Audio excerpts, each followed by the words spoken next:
Hey, welcome back to Black Lab Garage.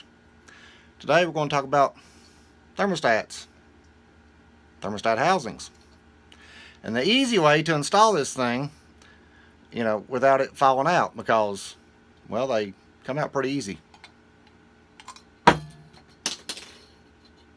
You ready? Come on, let's get into it.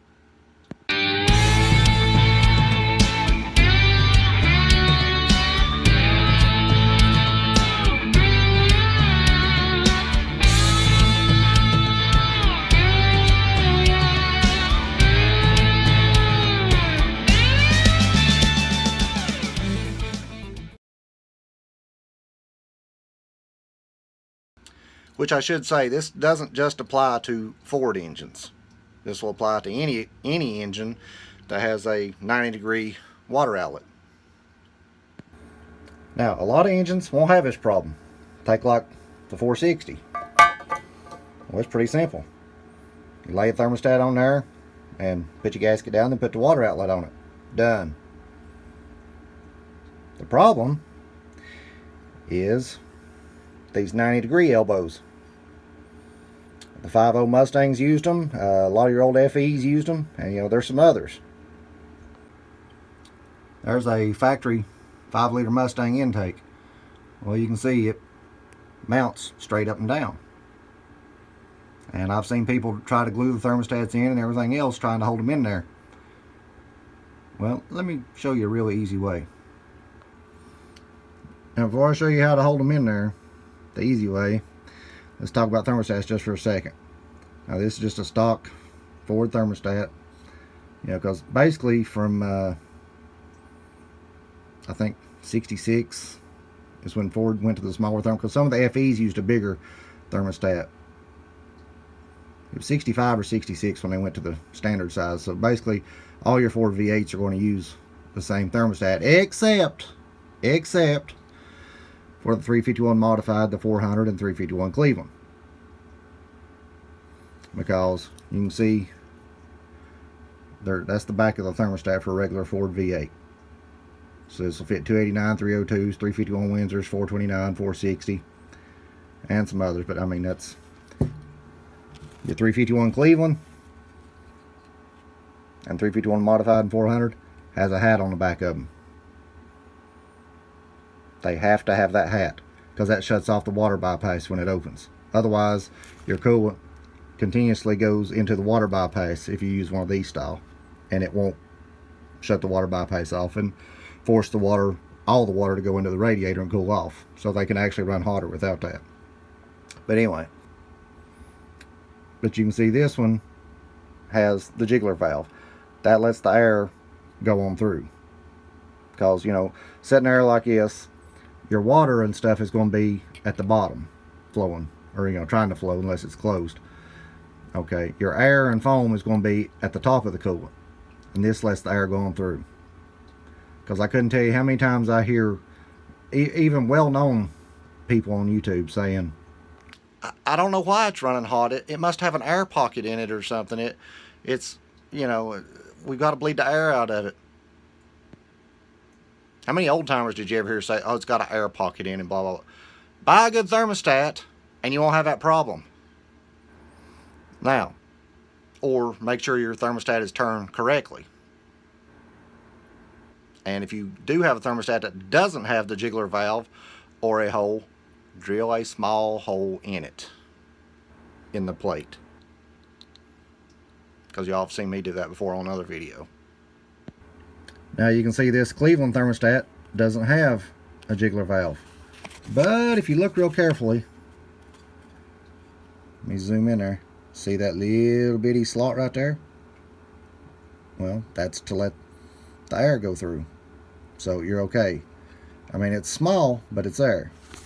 Now, usually on these, I will drill a small hole in the plate of it. I'm talking about like a 1/16 of an inch. Then you have the old Robert Shaw style thermostat that I really like. I like the old Robert Shaw. So if you look real carefully, you see that hole right there? They have a bypass. Or, well, a hole to let the air and foam go through. So you're okay with these. Now, the only other thing that I'll say is about the gasket itself. This is the type it usually comes with a thermostat, or this is the type that the parts stores carry. You know, it's their parts store brand special gasket. They usually look like they're made out of construction paper. Well, and that's because they are made of something kind of like construction paper. They suck. I've actually had those gaskets, the coolant wick through the gasket. It wasn't leaking from the intake or from the thermostat housing. It was literally wicking through the gasket because they're cheap and they suck. So you take these, and that's what you do with those. Don't cheap out and get a good gasket. Like here's a Felpro for the small blocks. You know, just get a good one. I mean, they're what, 50 cents to $1 more to not leak? Now, let me show you how to hold this stupid thing in there. Now, how do you hold the thermostat in the housing without it falling out? Okay. Get you a piece of string, about yay long, and put it through the front of the thermostat. And just draw the string down to where it's about equal. I mean, it don't have to be perfect. See, I showed this on another video when I was building that 390, but a lot of you won't see it unless you're watching that 390 video, you know, if you're building the FE. So that's why I want to make this video on its own, where anybody can find it and anybody can see it. So you've got, you know, basically the thermostat's hanging by the string. Now, take your string, put it down in the thermostat housing. And pull the string through. Both of them. There's one. And there's the other. And put your thermostat in. Make sure your jiggler valve, you know, if you got a 90 degree, make sure your jiggler valve is turned to 12 o'clock. Now set that down there. Put these scissors right here to hold this kind of level. Now get you a popsicle stick. You know, give your kids a popsicle, then take the sticks. Or go raid your wife's craft drawer or something. But get you a popsicle stick or something very similar. You know, a pencil would probably work. Then what you want to do is just tie it like you're tying your shoes.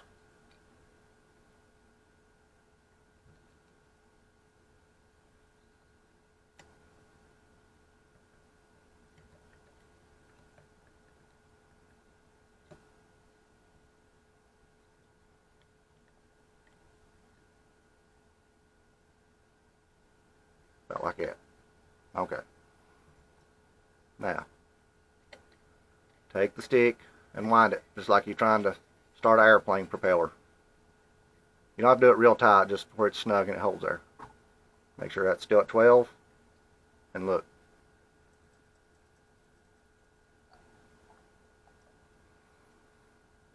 It's ready to go on. You can take your favorite sealer and put on here, then drop your gasket on. You know, which some people don't believe in sealer. Usually on old water outlets I will use some because, you know, over time they get pitted from corrosion, you know, from the water and antifreeze, because antifreeze turns acidic after a while and it'll make small pits in them. So usually on used ones I will use some, but I'll leave that up to you as to whether or not you use any. That's all there is to it. You know, once you've got it bolted on there, simply just, well,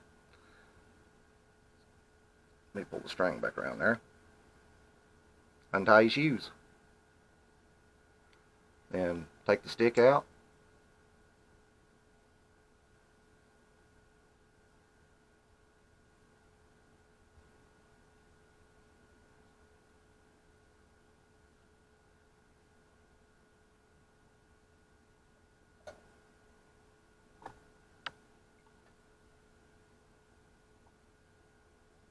Once you got your stick out, pull your string out.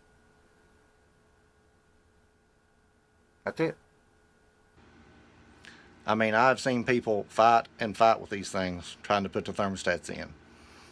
You know, I've seen people literally try to glue the thermostat to the housing, or they would drop the thermostat in, then glue the gasket onto the housing, and then let it set for 24 hours, then try to put it on. But even doing that, a lot of times the thermostat will still slip down in between. You know, I mean, this is easy. All it needs a piece of string and a popsicle stick. And you don't have to wait 24 hours or anything. Just bolt it on there and untie the string and you're done. So, I hope this helps some of you. Be sure and hit the thumbs up, like, subscribe, and stay tuned. Me and the pups will be back with another one. And listen to more Goose Creek. See yous.